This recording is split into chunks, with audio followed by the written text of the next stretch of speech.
درود، آنلاین هستید و با رادیو آزادی حتما که از بالاروی قیمت بلیط هواپیماها خبر دارید. اگر نه پس خبر میدهیم. درباره آمادگی به سفر امام علی رحمان به مسجد صحبت میکنیم چون اطرافیان گپ زیاد شد. ویدیوهای خوبی شما را که حتما نشر میکنیم. در گوشه‌های تاجیکی اینترنت حالا اگر هر جای نگاه نکنید گپ سری بالا رفتن قیمت بلیط هواپیماها از تاجیکستان به روسیه است چون همیان هزاران نفر را خالی میکند. کاربر با نام عظیم و اوفی در این باره در صفحه رادیو آزادی در اینستاگرام نوشته است: ما در مسکو پول را می‌درویم، برای همین بلیط ها را گران کردند. او گفته است کلان های ما در بالا میشینند ولی هیچ چیزی را نمیفهمند. کاربر با نام ویسیبین انایف در اینستاگرام نوشته است: بیچاره مهاجر کجا رفتنش را نمیداند. 4000 سومانی بلیط، 20000 روبل پاتنت در یک ماه اول تا 70000 روبل قرضدار می شود. رحم کنید، ما هم ملت تاجیک هستیم، گفته است این کاربر. در دیگر طرف در فیسبوک احمد عبداللهیف در صفحه رادیو آزادی چنین شرح گذاشته است: کم انصاف کنید، بیچاره مهاجر از تمام بانک های شما قرض میگیرد تا پول بلیطتان را بپردازد. از چند طرف میخواهید پول کار کنید؟ کاربر دیگری فیسبوک دولتعلی قهاروف با زبان روسی نوشته است: حیران نشوید چون بار اول نیست که قیمت ها را بالا میبرند، برای همین بلیط هواپیماها را از پیش بخرید، گفته است او. کاربر با نام مهاجر در وبسایت آزادی.org گفته است در تاجیکستان رقابت نیست، از همین سبب نرخ را چگونه که خواهند میبردارند. باید رقابتی داخلی باشد. تاجیک ایر که شرکت دولتی بود چرا به بحران رفت؟ حکومت میتواند تاجیک ایر را از نو برقرار کند لیکن نمیخواهد. بحث داغ دیگری که در وبسایت رادیو آزادی و فیسبوک ادامه دارد دایر به سفر امام علی رحمان به مسجد است.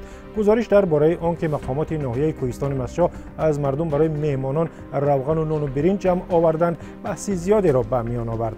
کاربر با نام مسجد نوشته است: واقعا این چیز جای دارد، مانند آنکه آفتاب را با دامن پوشیدن نمیتواند، این را هم نمیشود روی پوش کرد. حتی به مکتب، کودکستان ها و اداره ها فرمان میدهند و چی جمع آوردنشان را هم میگویند.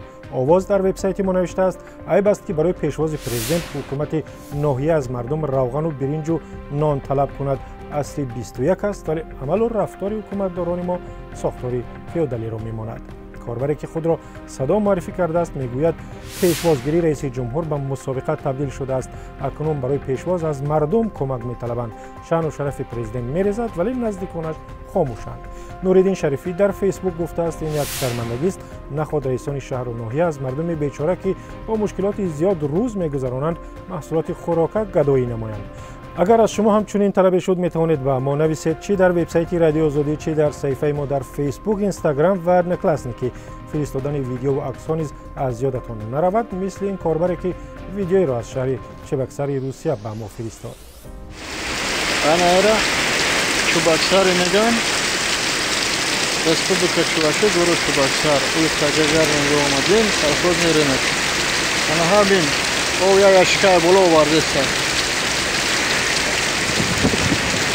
این درون بازار.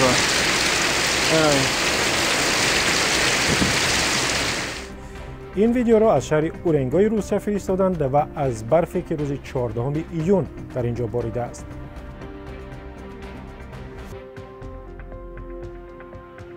واقعا شرط نیست ویدیو درباره برف و باران و سوختار و فلاکت باشد. نظر خودتان درباره مسئله و هم جای کارتان هم مهم و جالب بودن میتواند. هر دو تلفنی که میبینید برای شماست. واتساپ، وایبر و تلگرام و ایما همه اش را داریم. تا دیدار در برنامه‌های دیگر.